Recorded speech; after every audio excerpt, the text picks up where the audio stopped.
Welcome to this new class. आज के इस वीडियो में will discuss environmental problems as you can see here.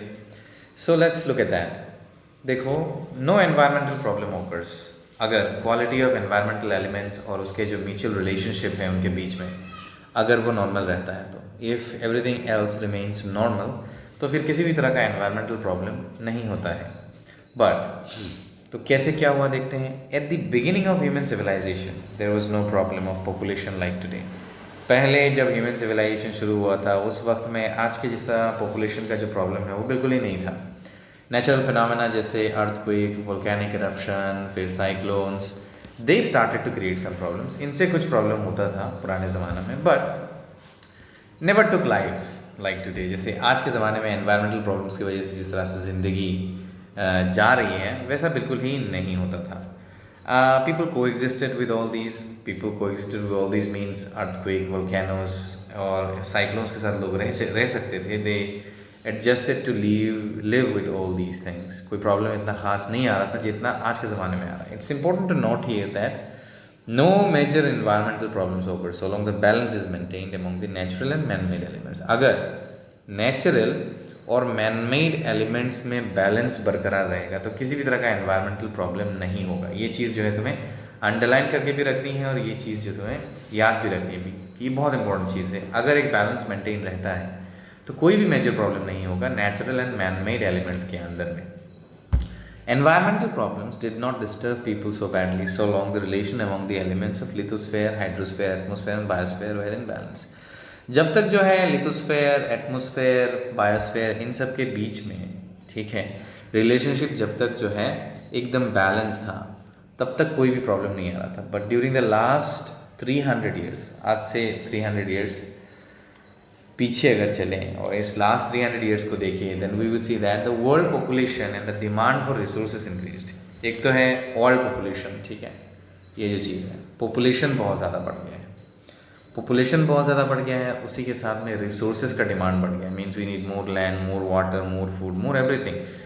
So that relation among the environment elements could not remain normal. इसकी वजह से जो man made nature और man made resources या एलिमेंट्स के बीच में जो रिलेशन है वो नॉर्मल नहीं रहा बिकॉज इंक्रीज हो गया ये चीज़। All the spheres of earth's environment were put under growing pressure of human activities. Human activities की वजह से जितने भी एनवायरमेंटल चीज़ें हैं उनके ऊपर प्रेशर पड़ा क्योंकि पॉपुलेशन बढ़ गया and people needed to feed themselves. ये सबसे इम्पोर्टेंट चीज़ है। The forest cover declined on one hand and the presence of carbon dioxide in the atmosphere started increasing on the other। एक तरफ से जो है फॉरेस्ट कवर जो है वो कम होने लगा, मतलब लोग ज़्यादा से ज़्यादा फॉरेस्ट को तबाह करने लगे और उसी के साथ में जो है कार्बन डाइऑक्साइड की मात्रा बढ़ जाती है क्योंकि कार्बन डाइऑक्साइड जो जिस तरह के हम फॉसिल फ्यूल वगैरह चीज़ें हम लोग यूज़ करते हैं उससे कार्बन डाइऑक्साइड की मात्रा भी जो है वो बढ़ गई, जिसकी वजह से जो है नए नए एनवायरमेंटल प्रॉब्लम्स का जो है अवेक हुआ। As a result, new problems began to appear, and as these problems are basically linked with the environment, they are referred to environmental problems। तो ऐसे बहुत से नए environmental problems आए and ये सारे environmental जो problems है वो environment के साथ related हैं, तो इन सबको एक साथ जो है हम क्या कहते हैं, environmental problems कहते हैं। अब नीचे जो हम डिस्कस करेंगे उसमें हम वही सब डिस्कस करेंगे कि किस तरह के environmental problems के बारे में हम बात कर रहे हैं। We know that in normal condition carbon dioxide content in atmosphere, मतलब नॉर्मल कंडीशन में जो कार्बन डाइऑक्साइड की मात्रा रहती है कहाँ पे, एटमॉस्फेयर में, वो कितनी होनी चाहिए, यहाँ पे एज यू कैन सी वो होनी चाहिए 0.035%। इतनी कार्बन डाइऑक्साइड जो है नॉर्मल मात्रा में होनी चाहिए। This gas absorbs solar energy reflected from the earth surface and thus helps in maintaining favourable temperature condition. So what does carbon dioxide, you see without carbon dioxide you cannot live. Carbon dioxide is very important. जो solar energy आके reflect होता है अर्थ में, उससे क्या होता है, solar energy जो है reflected from the earth surface वो क्या करता है, फेवरेबल टेम्परेचर कंडीशन बनाता है क्योंकि यहाँ पे लिखा हुआ है वो एब्जॉर्व कर लेता है। वो ये जो गैस है सोलर एनर्जी को एब्जॉर्व करता है और उससे एनवायरनमेंट में जो है एक लिवेबल कंडीशन बनता है। But if the content of this gas increased in the atmosphere due to certain reasons, then there will be some changes in the normal temperature of the atmosphere and the surface of the अर्थ। लेकिन अगर इसी gas में अगर कोई जो है मान लो उतार चढ़ाव हुआ तो फिर क्या होगा, there will some change in the normal temperature में कुछ चेंज आ जाएगा एंड एटमॉस्फेयर और सरफेस ऑफ द अर्थ जो है उसमें बहुत सारे चेंजेस दिखेंगे। In the contemporary period because of the increasing of the trend of use of fossil fuel बहुत ज़्यादा यूज़ हो रहा है कंटेम्प्रेरी पीरियड में, मतलब लास्ट 300 ईयर्स में। अभी हर घर में गाड़ी है। फॉसिल फ्यूल इज़ मतलब वही जो पेट्रोलियम या डीजल से गाड़ी के पीछे से जो निकलता है, और इंडस्ट्रीज़ में भी ये यूज़ हो रहा है, ट्रांसपोर्ट व्हीकल्स में तो हो ही रहा है। कार्बन डाइऑक्साइड कंटेंट एटमॉस्फेयर में जो है वो बहुत ज़्यादा बढ़ गया है, इंक्रीज हो गया है। This has created serious problems. इसके वजह से जो है एक सीरियस प्रॉब्लम आया है जो कि है ग्लोबल वार्मिंग। फिगर 2.4 में देख सकते हैं। Similarly the process like deforestation, global warming तो हो ही रहा है, उसके साथ में डिफोरेस्टेशन भी एक्सेलरेट हो गया, ट्रिगर हो गया। What is deforestation? पेड़ का काट देना, पेड़ को काट देना। तो और डिफोरेस्टेशन की वजह से और एक चीज़ हो रहा है जिसको कहते हैं सॉइल इरोशन। यहाँ पे हम देख सकते हैं कि हाइड्रोस्फीयर लिथोस्फीयर जहाँ भी जो भी प्रॉब्लम हो रहा है वो एक दूसरे के साथ कनेक्टेड है। तो ये बहुत इंपॉर्टेंट है कि एनवायरमेंटल प्रॉब्लम्स को अगर हमें एड्रेस करना है तो सारे चीज़ों को एक साथ एड्रेस करना पड़ेगा। This growing anti natural human activities have led to rise of the environmental problems. तो ये जो एंटी नेचुरल ह्यूमन एक्टिविटीज़ हमारा अभी फ़िलहाल है, इसके वजह से ये सारे एनवायरमेंटल प्रॉब्लम्स हो गए हैं। एंटी ह्यूमन एक्टिविटीज़ का मतलब वही है कि हम ऐसे एक्टिविटीज़ कर रहे हैं जिसमें सस्टेनेबल थॉट नहीं है and we are doing everything for our benefits. इसके बारे में मैंने बहुत बार जो है इलाबोरेट किया है, इफ यू रिमेंबर। यहाँ पे देखो, it should be mentioned here that environmental problems can be geographically, इसको हम जो है डिफरेंट ग्रुप्स में डिवाइड कर सकते हैं। ये बहुत इंपॉर्टेंट यहाँ पे एक चीज़ है।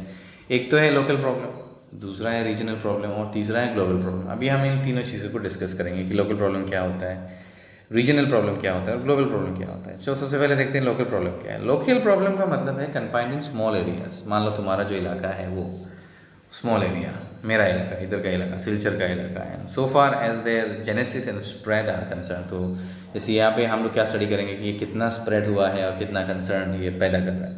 इंस्टेंसेस ऑफ सच प्रॉब्लम में भी जैसे कि क्या क्या प्रॉब्लम हो सकता है, लैंड पोल्यूशन हो सकता है जो स्मॉल स्केल इंडस्ट्री से हो रहा है, या फिर वाटर स्कार्सिटी होगा विंटर सीजन में, या फिर वेटलैंड जो है वो शैलो हो जाएगा, मतलब समर टाइम पे या विंटर टाइम पे वो सूख जाएगा। बैंक इरोजन प्रॉब्लम जो है बैंक नदी का जो तट है वो टूटेगा। Problem created by river in local area. Local area में ये चीज़ें हमें देख सकते हैं कि बैंक इरोजन होगा।